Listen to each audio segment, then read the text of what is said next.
नमस्कार, एक बार फिर से आप सभी का मोस्ट वेलकम है। ज्योग्राफी के प्रैक्टिकल एग्जाम का पेपर आपके सामने है। बहुत ही बिल्कुल फिक्स पैटर्न के आधार पर और बिल्कुल परीक्षा में छपने वाले प्रश्नों के साथ आप देखेंगे कि आपका जो प्रैक्टिकल एग्जाम होना है ना, उसमें 1 घंटा और 30 मिनट का आपका पेपर होगा और इसके अलावा 2 घंटे का आपका जो है वो मौखिक और आपका जो प्रैक्टिकल की जो फाइल बनेगी उसका उसके लिए टाइमिंग रहेगा। और ये पूरा प्रोसेस कैसे रहने वाला है वो मैं आपको नेक्स्ट क्लास में बताऊंगा। अभी हम देखने वाले हैं इस पेपर को। तो आपका जो पेपर है 1.5 घंटे का, उस पेपर में क्या होगा ध्यान से समझिएगा कि 4 चैप्टर में से आपको प्रश्न मिलेंगे। उसमें जो पहला चैप्टर है उसमें आपको ऑप्शन नहीं मिलेगा। पहले चैप्टर में आपको एक प्रश्न मिलेगा। अब देखो, बहुत ही इंपॉर्टेंट प्रश्न है। आज का जो है प्रश्न वो बहुत ही ज्यादा महत्वपूर्ण हो जाता है। हालांकि इससे पहले भी हमने कम से कम 5-6 क्लासें आपको ली है, उसमें हमने चैप्टर वाइज जो इंपॉर्टेंट प्रश्न बनते थे वो भी डाल दिए और कुछ अलग से भी हमने क्लासें ली है। वो आप इस वीडियो के डिस्क्रिप्शन में लिंक मिलेगा, सारी क्लासें वहां पे मिल जाएगी, उनको भी देख लेना। तो पहला जो आपका चैप्टर है उसमें आपको ऑप्शन नहीं मिलेगा। ऑप्शन का मतलब उसमें एक ही प्रश्न आएगा, वो एक प्रश्न आपको करना पड़ेगा कंपलसरीली और ये 4 नंबर का होगा। लेकिन उसके बाद के जो प्रश्न है, जो दूसरा, तीसरा और चौथा जो प्रश्न है उसमें आपको अथवा में प्रश्न मिलेगा। यानी वहां पे आपको 2 प्रश्न मिलेंगे, 2 में से कोई आपको एक करना है। आप चाहो तो ऊपर वाला करो और आप चाहो तो नीचे वाला करो। तो बिल्कुल उसी पैटर्न पे आज का हमारा ये पैटर्न है। और आप अगर बोर्ड एग्जाम्स में आपका प्रैक्टिकल एग्जाम के स्टूडेंट हैं और आपको अगर टेंशन हो रही है कि कैसा पेपर आएगा, किस तरीके से उत्तर लिखना है, सब कुछ मैं बताने वाला हूं। आप चिंता मत करिए, क्योंकि आज की इस क्लास में हम उत्तर भी साथ में लिख करके लाए हैं, जैसा हर रोज लाते हैं। और इसके अलावा सबसे अच्छी बात यह है कि इसकी पीडीएफ मैं आपको हमारे टेलीग्राम चैनल पर अपलोड कर दूंगा। वहां से आप इसे प्राप्त कर सकते हो, या हमारे ऐप में कंप्लीट जितने भी हमने आज तक की क्लासें ली उनकी सबकी पीडीएफ, सबके वीडियो, सबके नोट्स, सब कुछ मिल जाएंगे वहां पे। चलिए शुरू करते हैं। पहला प्रश्न हम देखते हैं। देखो, पहला प्रश्न क्या है कि आंकड़ों के वर्गीकरण यानी क्लासिफिकेशन ऑफ डाटा से आप क्या समझते हैं? समावेशी विधि और अपवर्जी विधि में अंतर स्पष्ट कीजिए। बहुत ही इंपॉर्टेंट प्रश्न है, ध्यान से समझना। तो इसका उत्तर हम देखने वाले हैं। प्रश्न हमने देख लिया तो इसका उत्तर भी तो हमें लिखना है ना। तो ये रहा इसका शानदार उत्तर। ध्यान से समझेंगे तो आपको बिल्कुल इजीली समझ में आ जाएगा। पहला प्रश्न जो है हमारा वो है आंकड़ों का वर्गीकरण क्या है। तो समझिए कि वह प्रक्रिया जिसमें कच्चे आंकड़ों को उसकी समानताओं और विशेषताओं के आधार पर विभिन्न वर्गों या समूहों में व्यवस्थित किया जाता है वो वर्गीकरण कहलाती है। इससे आंकड़े सरल और तुलना योग्य हो जाते हैं। तो ये तो हो गया आंकड़ों का वर्गीकरण किसे कहते हैं उसका उत्तर।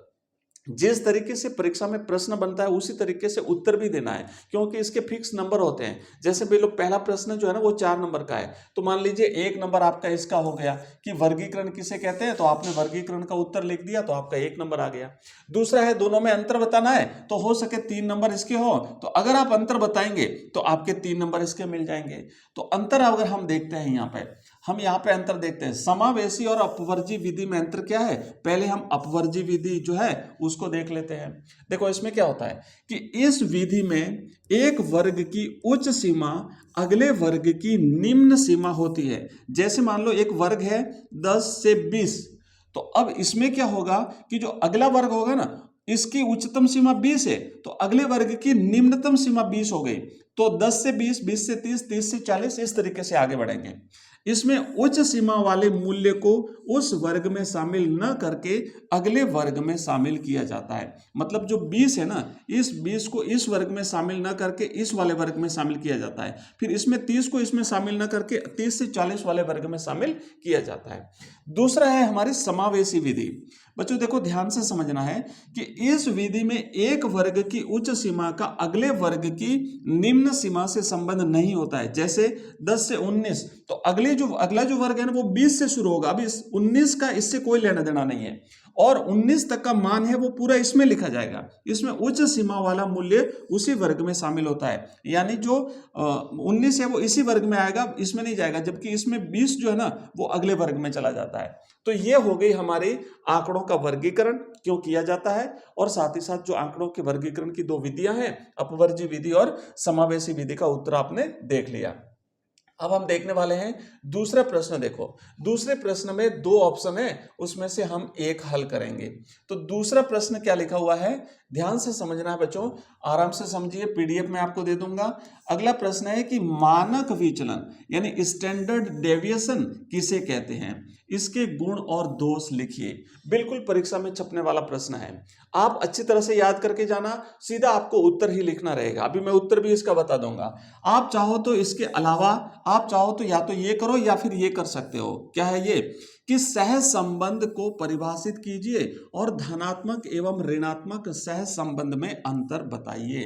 अब आपको मान लो जी ये दो प्रश्न आपके सामने आ गए। अब आपको क्या करना है कि इसका उत्तर लिखना है, तो यहां से हम इसका उत्तर लिखेंगे। तो आप दूसरा हमारा जो उत्तर है वो यहाँ पे देखो, मानक विचलन वाला उत्तर जो है वो प्रश्न जो है उसको हम हल करेंगे कि मानक विचलन किसे कहते हैं। यह अपकिरण का सबसे विश्वसनीय माप है।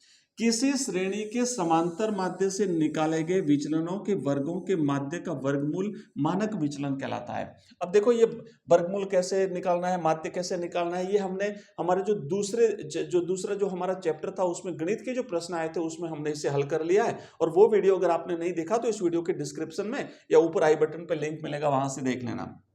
इसे ग्रीक अक्षर सिग्मा से दर्शाते हैं। ध्यान देना, मानक विचलन जो है, स्टैंडर्ड जो डेविएशन है, इसे हम सिग्मा से दर्शाते हैं। इसके गुण क्या है, यह सभी मूल्यों पर आधारित होता है। दूसरा है यह बीज गणितीय विवेचन के लिए उपयुक्त होता है। और इसके दोष क्या है, इसकी गणना अन्य मापों की तुलना में कठिन होती है। और दूसरा इसका दोष है यह चरम मूल्यों से अधिक प्रभावित होता है। चलो आगे बढ़ते हैं। और दूसरा जो हमारा, नहीं आगे बढ़ेंगे, लेकिन जो दूसरा प्रश्न है ना, उस दूसरे का जो दूसरा प्रश्न था उसका उत्तर भी हम यहीं पे हल करने वाले हैं। तो उसका दूसरा जो है वो था हमारा सह संबंध से रिलेटेड। तो पहले तो देखो कि सह संबंध होता क्या है।